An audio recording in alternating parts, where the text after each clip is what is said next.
I'm Brett Fink from the Memphis Fire Department. I will be teaching today search and rescue techniques. Before we get started, emergency exits right here behind me.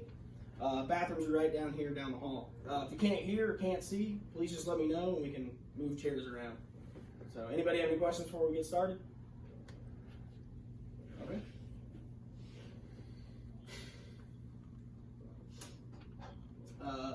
First things first, search and rescue size up. We're pulling up on scene, whether you're in the engine or the truck company. Look at your type of residence, the type of occupancy, whether it's residential, an apartment, commercial, high-rise. When you're looking at this property, you're going to want to see where can you see the fire. If you can, what part of the building is located? Alpha, Bravo, Charlie, Delta. If wherever that fire is, can you kind of tell from the building construction where the residential rooms are, if it is a residence or an apartment? Because that could be a possible priority. Knowing where your smoke conditions are and knowing building construction. All these are key. We'll start hitting on later in the presentation. Other hazards you got to be aware of: power lines, some areas have propane tanks in the backyard, other exposures, and inclement weather.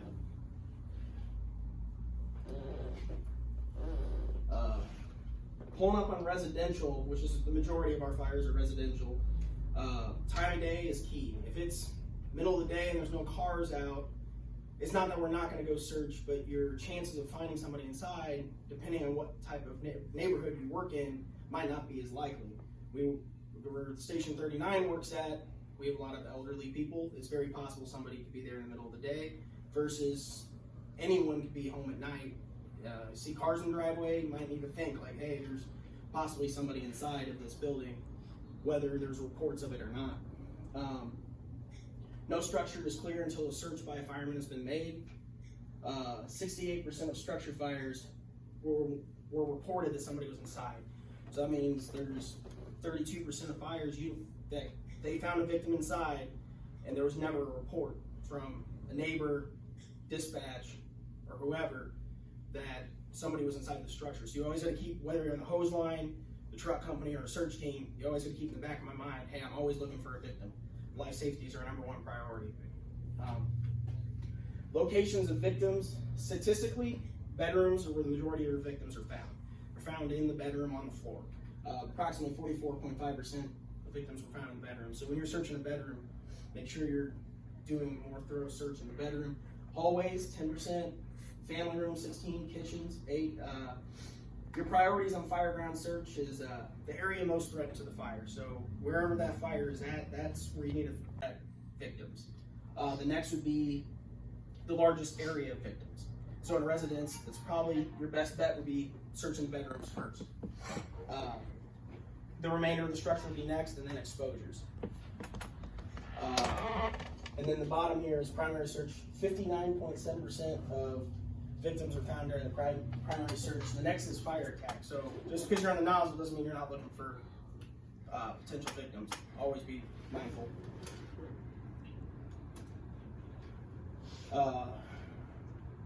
Be aware of building instruction. Balloon frame can run through walls, so you might not have any fire conditions where you're at, but things can change, so always be aware. We're going to hit on VES later, but just to hit on it real quick, VES, once you break a window, you can create that fire to come towards you. So always be wary of conditions inside the building. So I'm going to ask you guys a question. If you guys pulled up on this fire, where would your priority search be for this fire?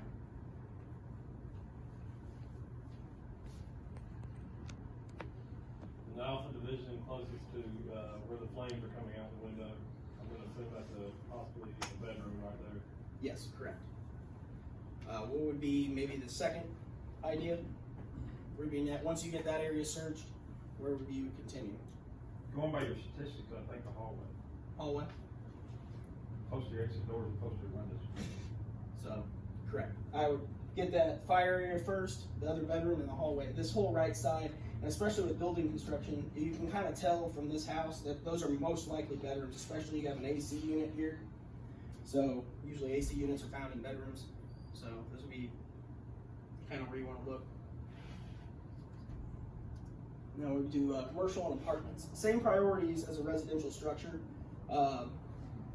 You're going to always look at the highest risk, where the most victims are, remainder of the structure, and then exposures once again. These can be a little more tricky, especially commercial. It can be a bigger area to search, which is harder to stay oriented to a wall, if you can even stay oriented to a wall at all.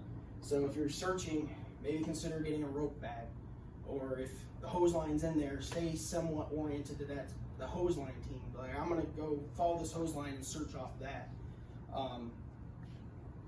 Be aware that commercial buildings have a lot more hazards. If you're going to like a convenience store, commercial store, they have aisle rows that fall. Anything, they have high quantities of different chemicals and machinery. You never know what you'll find in some of them. They also have, a lot of them have paneling ceilings. The fire could be running above your head and you don't even know it, or that stuff can come down, and those ventilation tubes is just an entanglement hazard in itself. So, just things to be wary of when you're doing a search in a commercial building. So same thing, this is sorry it's sideways, but so this is an apartment, and you got fire coming out of the second floor, and you got you have two apartments, one on top, one on bottom, and fire's coming out of the one on top. If you pulled up on this, where would your immediate search priority be? Apartment on top. That's where any victims that are at the most extreme danger are up on top, or would probably be your next. Floor above the fire floor. Floor above the fire floor, that's correct. After that, apartments next to it and below. So, just being wary. If you have this apartment's kind of far off, but you can't see from this picture, there's actually one right next to it.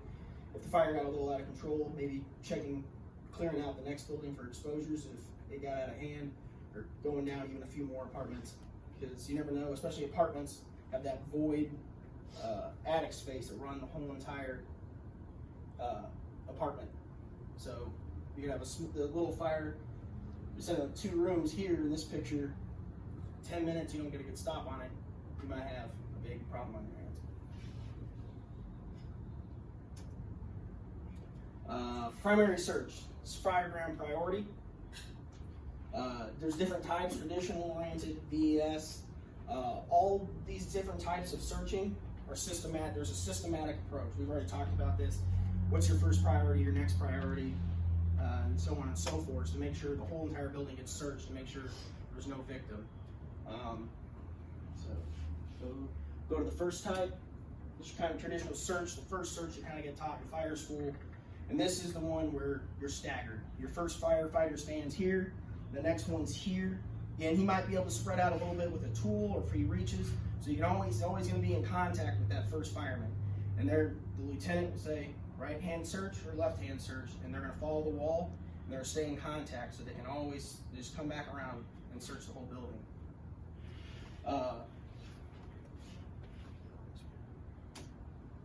Oriented search. Firefighter searches, an officer stays in doorway to keep in verbal or visual contact. So this one works really well when you're going down a hallway, and you come, especially some of the smaller shotgun style homes, where you're coming down a hallway and it's really tight, and the officer can tell that it's a small bedroom. He can be like, send the fireman in, stay in verbal or visual contact with the fireman at the doorway, and he can do a quick search. And if you even have a third fireman, and you have 2 bedrooms, you can stay and keep in verbal or visual contact. Even in high smoke conditions, you can use a thermal imaging camera and constantly be checking on your firemen. And this way the search moves in very quick manner. Primary search is supposed to be quick, so this works very well if you have capabilities of doing it. VES and window access search. So vent enter search, or now this is called vent enter isolate search.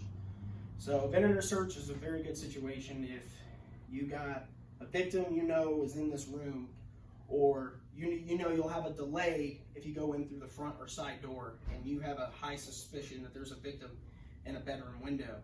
Whether it's first floor or second floor. People think VES is only for second floor, but you can use it on the first floor, and you can just put a Halligan in the ground and step up, or use an attic ladder to help yourself get up into the first floor window. The first step is clear the windowsill of all debris. Make sure there's no glass that you or a possible victim are going to cut up on. The next thing is taking your pike pole, checking, make sure you're not going to just drop down on a victim. Make sure there's a floor there before you step down in there. Then once you're in the room, the first thing you're going to do is shut your door, isolate it. You don't want any of that fire, because now you pretty much just horizontally ventilate it. So if you don't shut that door, that fire can be shooting right towards you. So you want to protect yourself and isolate the room. Once you have that room isolated, you're going to do a quick search. Once the room's searched, you can, if conditions are safe and they're making a knock on the fire, you could potentially check if there's other residential rooms near you and do a quick search. But if that is not the case, you get out the window, wait for your next assignment. Does anybody have any questions? If I'm going too fast, just RASP, rope assisted search. We kind of hit on this earlier with the commercial structures. It's pretty much just a tagline to make sure you don't get lost in a commercial building. Hook it on to the outside of something, maybe in a rig or a pillar or something you can find on the outside of a commercial building. Take that line inside, follow it, and that way, if you got to find your way back out, you just follow the hose line back out. Secondary search. After the fire's been knocked down and ventilation's occurred, you're going to send preferably a company that has not done the first search and to do a secondary search. Does anybody know why that is?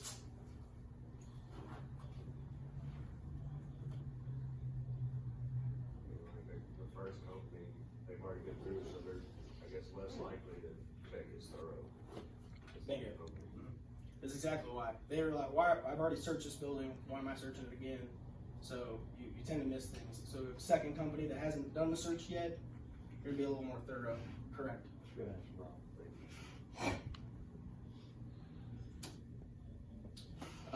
We'll do a few demonstrations here. The first one I'm gonna talk about is victim removal, and it's a one firefighter drag. Firefighter right out, and just use your assistance. So when you come across a victim, and say you got a tight hallway, so you can't get two firemen in, and you just need to do a quick one firefighter drag. You don't maybe not have to take them so far. You take your webbing, double it around, shoot it through. Tighten it. I'll just wrap my hand and then grab like that, and then it works. So that's the one firefighter.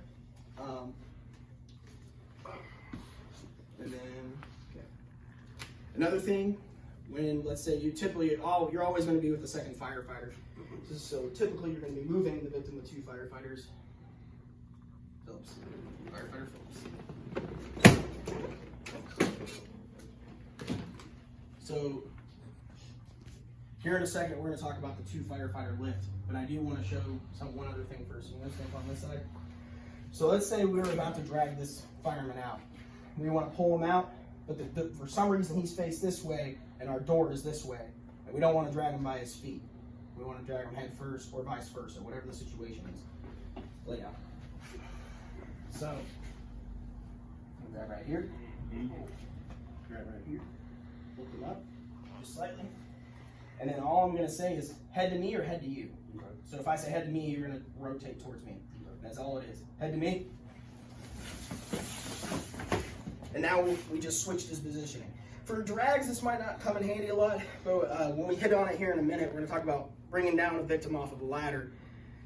This works really great because we need to get the feet towards the windowsill. And I'll explain it when we get to that point, but I wanted to hit on this so we can put it all together. Thank you. And then the final one was just the firefighter the two firefighter carry. One fireman would come up behind, and one firefighter would stand forward and just lift and walk the fireman out. So we'll go to the next one. Ladder removal. Firefighter Ronald.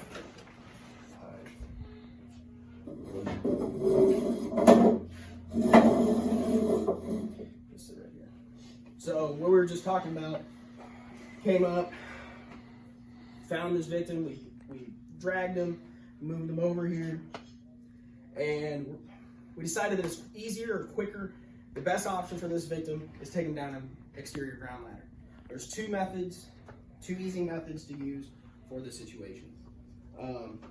The first is leg down, the second one's leg up. I'm gonna go over the leg down real quick. So same thing, me and firefighter Phillips. And this is where the leg, or the head towards me thing really works.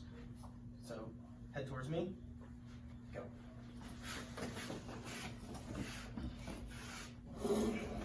So if this is my windowsill, and his legs are down, and we want to do a side-by-side rescue. So there'll be two ground ladders here. Whether it's a 24 and a 16 to get your second division, or whatever the ladder company decided to put here. The reason there's two is you got one firefighter here and another firefighter here to assist to bring that victim down. You could do it with one ladder. It's a lot more difficult, especially if it's a taller or bigger victim. You're gonna want that extra manpower to make sure that victim doesn't fall. It's also safer for the firefighter. So, and this is kind of what you're seeing right here. You see how their hands are on the beams at all time of the ladder? They're gonna help assist and then get their hands back there. And as they're bringing the victim down, if he starts to slip, all they have to do is lean into him. It holds them in place. So, from our perspective, from the inside, me and firefighter Phillips will have our inside leg on his back. And it's the same thing. We'll say 1, 2, 3, and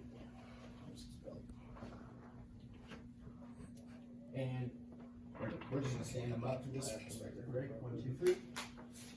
Ooh. And his feet would be banked into a wall, and you just land them over and scrape them over the side of their arms on the beams. You help assist them. You don't just throw them off. And once he's set, you can continue your search. Sit back down. The next one is leg up. So it's the same thing. We brought him up here. Pop your leg up here. And then me and firefighter Phillips would do the same exact thing. Lift him up. The only difference is, you guys can go sit down. Thank you guys. The only difference with that maneuver is you're gonna have, and this is a lot better for one fireman. His legs are gonna come down on that ladder firefighter's arms or shoulders, and he's gonna slowly bring him down. And at any time he starts to slip, once again, just lean forward. He's not all of your weight forward will push and stop the victim from continuously falling down the ladder. That was a lot of information real quick. Does anybody have any questions on that?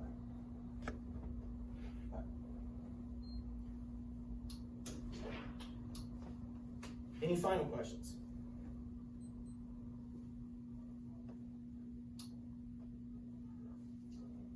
I'll ask you guys a quick, short answer, and let's see. What clues would indicate that a building is occupied? Call like I said at the time of day. Neighbors.